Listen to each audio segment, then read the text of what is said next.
Oke, di video ini kita akan mempelajari adaptasi fisiologi dan tingkah laku pada hewan. Yuk kita simak video ini dengan baik. Ada 3 jenis adaptasi. Yang pertama, adaptasi morfologi, yaitu kemampuan makhluk hidup untuk menyesuaikan diri terhadap lingkungannya melalui bentuk luar tubuhnya. Kemudian yang kedua adalah adaptasi fisiologi, yaitu kemampuan makhluk hidup untuk menyesuaikan diri terhadap kondisi di sekitarnya melalui cara kerja organ di dalam tubuhnya. Dan adaptasi yang ketiga adalah adaptasi tingkah laku, merupakan kemampuan makhluk hidup untuk menyesuaikan diri terhadap lingkungannya dengan perubahan tingkah laku ataupun tindakannya. Oke, di video ini kita akan khusus membahas adaptasi fisiologi dan tingkah laku pada hewan. Nah, yang pertama kita pelajari adalah adaptasi fisiologi pada hewan. Adaptasi fisiologi pada hewan adalah kemampuan hewan untuk menyesuaikan diri terhadap lingkungannya melalui fungsi kerja organ-organ di dalam tubuhnya. Nah, adaptasi jenis ini sulit untuk kita amati karena hanya terjadi di dalam tubuh hewan itu sendiri. Contoh adaptasi fisiologi pada hewan yang pertama adalah adanya enzim selulase pada hewan rayap. Hewan rayap memiliki enzim selulase yang dihasilkan oleh flagellata yang hidup di dalam ususnya. Nah, enzim selulase itu dibutuhkan oleh rayap untuk membantu rayap mencerna makanan berupa serat kayu. Hewan lain yang memanfaatkan enzim selulase untuk proses pencernaannya adalah hewan ruminansia atau hewan memamah biak. Hewan ruminansia memiliki lambung yang kompleks. Ada rumen, retikulum, omasum, dan abomasum. Nah, pada lambung rumennya banyak terdapat mikroorganisme yang bisa menghasilkan enzim selulase. Kemudian, enzim selulase tersebut akan membantu hewan ruminansia untuk mencerna selulosa tumbuhan yang menjadi makanannya. Contohnya adalah kambing, sapi, dan kerbau. Hewan herbivora monogastrik juga memanfaatkan enzim selulase untuk proses pencernaannya. Nah, hewan herbivora monogastrik atau non-ruminansia hanya memiliki lambung satu. Nah, mereka mencerna selulosa dalam makanannya melalui simbiosis dengan bakteri yang ada di ususnya. Contohnya adalah kelinci dan hamster. Contoh adaptasi fisiologi pada hewan selanjutnya adalah osmoregulasi. Untuk menjaga keseimbangan jumlah air dan zat terlarut dalam tubuhnya, ikan melakukan osmoregulasi atau keseimbangan cairan di dalam tubuh.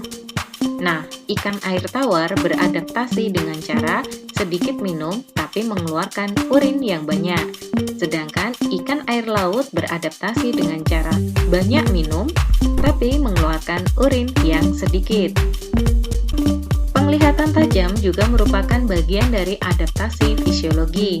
Burung hantu memiliki penglihatan yang tajam pada malam hari, sehingga membantunya dalam mencari makanan dan air saat malam. Ada juga burung elang. Burung elang memiliki penglihatan yang sangat tajam, dan bagian retinanya dilapisi dengan sel pendeteksi cahaya yang bermanfaat untuk memburu hewan mangsanya. Sehingga walaupun hewan mangsa ataupun hewan buruannya bergerak dengan sangat cepat, elang tetap dapat melihatnya.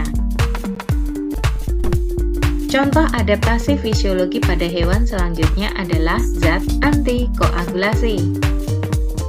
Nah, hewan pengisap darah mampu menghasilkan zat antikoagulasi darah. Contohnya adalah heparin. Zat tersebut mampu mencegah pembekuan darah. Tujuannya agar di tempat hewan tersebut mengisap darah, darah tidak membeku karena proses pembekuan darah, sehingga darah akan tetap encer dan mudah untuk mereka isap. Contoh hewan yang menghasilkan antikoagulasi adalah nyamuk dan lintah. Selanjutnya ada juga hewan yang mampu mensekresikan atau menghasilkan bau dari kelenjar bau, yaitu hewan sikung, walang sangit, dan tikus cecurut atau celurut. Nah, Hewan-hewan tersebut mampu menghasilkan bau busuk saat merasa terancam oleh musuhnya. Dengan mengeluarkan bau tersebut, mereka terlindungi dari hewan pengganggu atau pemangsanya yang tidak tahan dengan baunya. Contoh adaptasi fisiologi pada hewan selanjutnya adalah kelenjar tinta. Hewan yang memiliki kelenjar tinta misalnya adalah cumi-cumi dan gurita. Cumi-cumi dan gurita memiliki kantong tinta yang berisi cairan berwarna hitam. Saat mereka merasa terancam bahaya, zat tinta tersebut akan disemprotkan, sehingga musuh menjadi tidak bisa melihat cumi-cumi atau gurita yang akan dimangsanya, sehingga mereka terlindungi dari musuh. Dan selanjutnya adalah ekolokasi. Ekolokasi disebut juga dengan biosonar, yaitu sonar biologi yang dapat digunakan oleh beberapa jenis hewan. Hewan yang memiliki kemampuan ekolokasi dapat mengeluarkan bunyi, kemudian mendengarkan pantulan bunyi tersebut dari objek-objek yang ada di sekitarnya. Kita perhatikan ilustrasi pada gambar ya. Nah, hewan tersebut mengeluarkan bunyi yang diilustrasikan dengan warna oranye. Kemudian ketika bunyi tersebut menabrak benda atau objek yang ada di sekitarnya, maka benda akan memantulkan bunyi tersebut kembali yang diilustrasikan dengan warna hijau. Nah, bunyi pantulan tersebut akan didengarkan oleh hewan yang mengeluarkan bunyi tersebut. Nah, kemampuan tersebut digunakan untuk berburu dan navigasi saat berkelana ataupun terbang.